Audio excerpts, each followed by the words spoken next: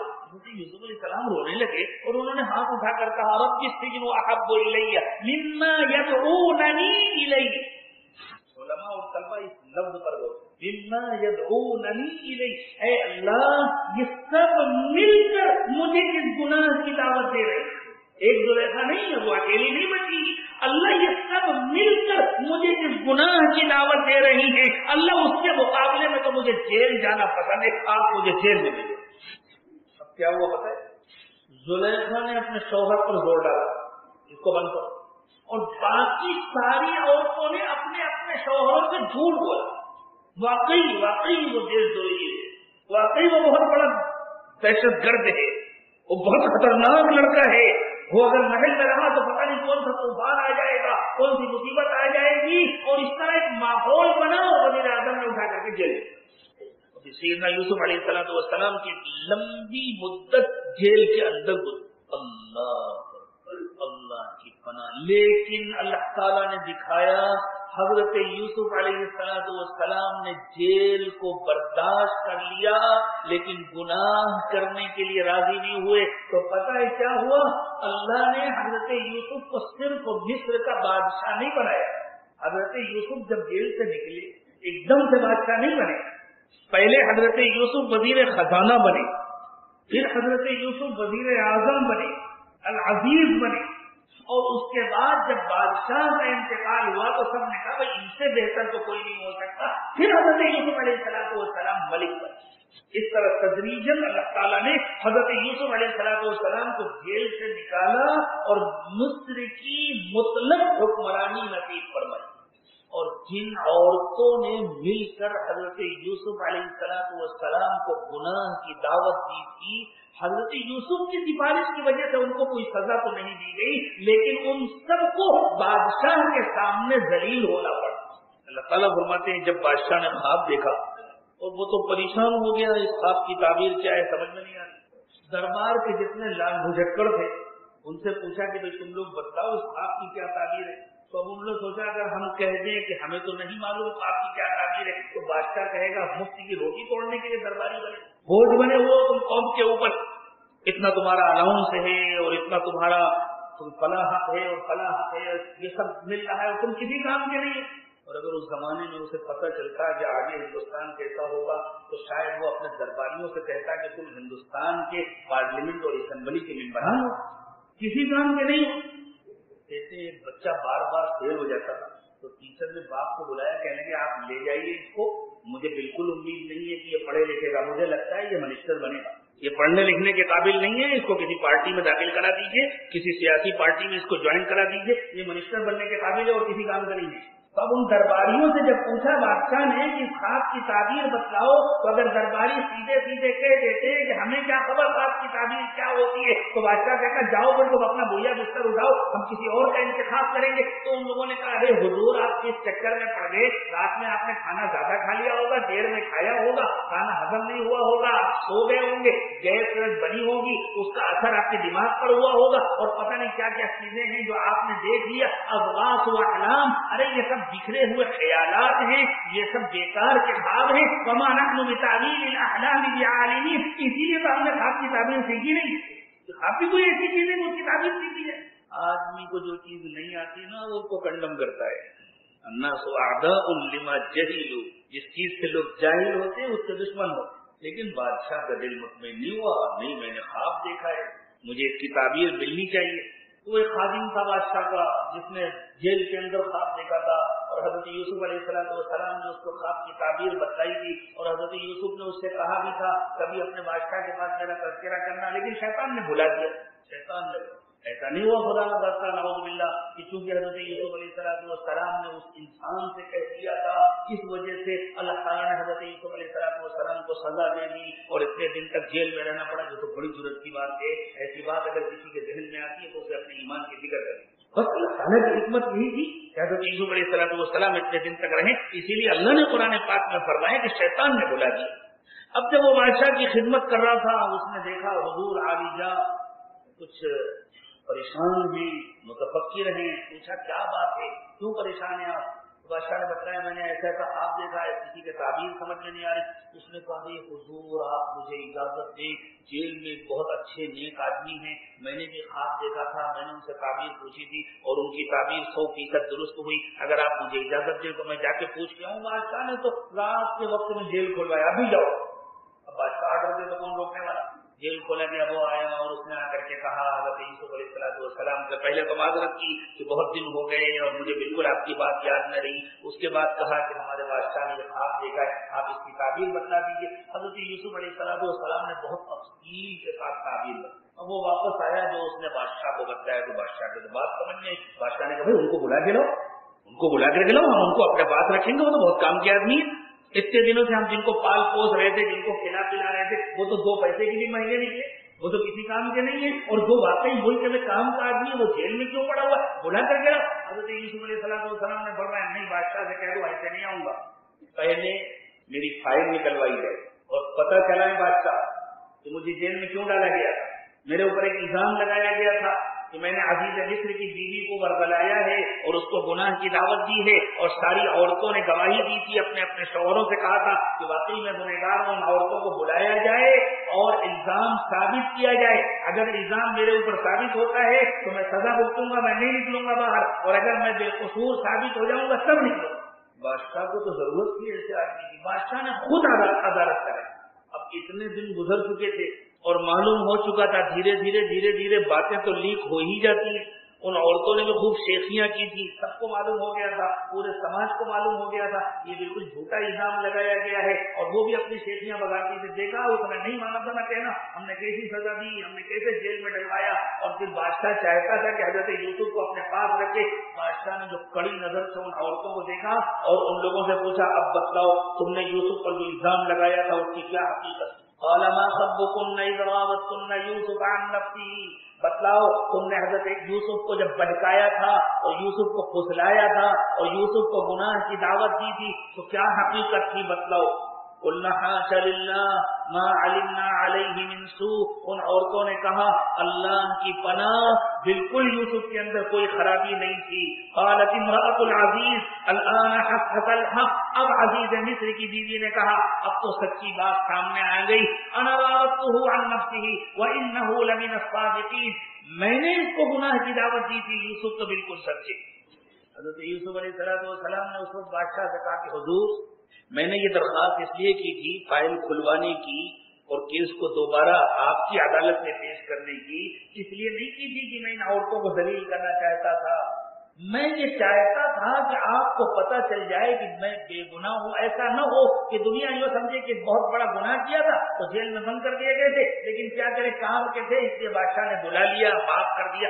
نہیں سب کو پتہ چل جائے کہ میں بے گناہ تھا، ذالک لیعلم انی لم اخنہ بالغیب، تاکہ عزیز مصر کو بھی پتہ چل جائے کہ میں نے غائبانہ میں اس کے ساتھ خیانت نہیں کی تھی، وَأَنَّ اللَّهَ لَا يَهْدِي كَيْدَ الْخَائِنِينَ، اور خیانت کرنے والے چاہے جتنی اچھی تدبیریں کریں اللہ کبھی ان کی تدبیروں کو کامیاب نہیں۔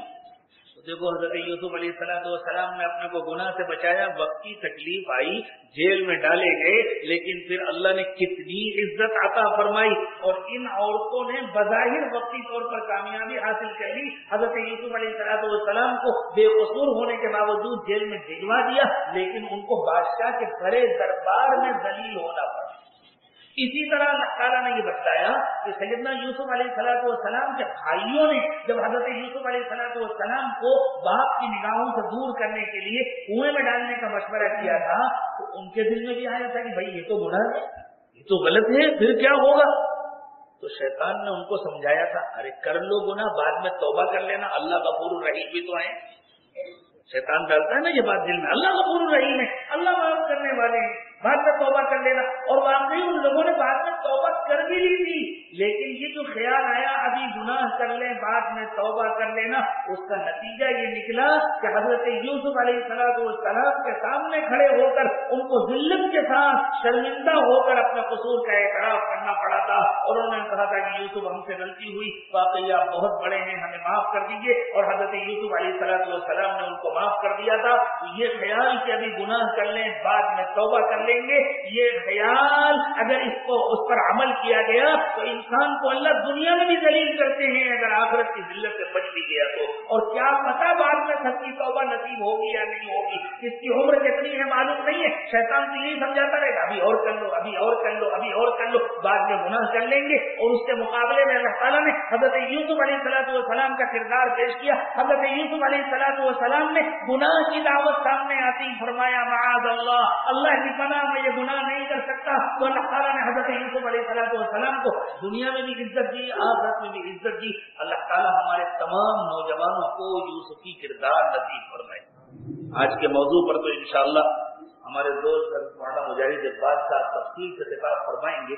آپ کا یہ خادم تو بیمار بھی ہے اور تھوڑی دیر کے لیے آپ کے درمیان حاضر ہو گیا تھا, اسی لیے دل چاہا کہ حضرت قاری صاحب نے جن آیات کی تلاوت کی ہے بس انہی کی روشنی میں چند منٹ تک, اور مولانا کے آنے کا میں انتظار کر رہا تھا, مولانا کی تشریف آوری تک کچھ باتیں آپ کی خدمت میں پیش کی ہیں. اللہ تعالیٰ تمام گناہوں سے ہماری حفاظت فرمائے. دوستوں, نوجوانوں, آج کی صورتحال یہ ہے, مصر میں حضرت یوسف کو گناہ کی دعوت دینے والی ایک زلیخا تھی. آج ہمارے ہر نوجوان کو ہر گلی ہر موڑ پر سینکڑوں زلیخائیں ہیں جو گناہ کی دعوت دے رہی ہیں. ہمارے ایمان کا امتحان ہے, اللہ اس امتحان میں ہمیں کامیابی عطا فرمائے, اور اللہ ہمارے ہر نوجوان کو یوسفی کردار نصیب فرمائے. اس ملک کا ایمان والا نوجوان یوسفی کردار اپنا لے انشاءاللہ. جس طرح اللہ تعالیٰ نے مصر کی باغ دور حضرت یوسف کے ہاتھ میں دی تھی, اس ملک کی باغ دور بھی اللہ ایسے باکردار ایمان والوں کو نصیب فرمائیں گے. وآخر دعوانا ان الحمد للہ رب العالمین.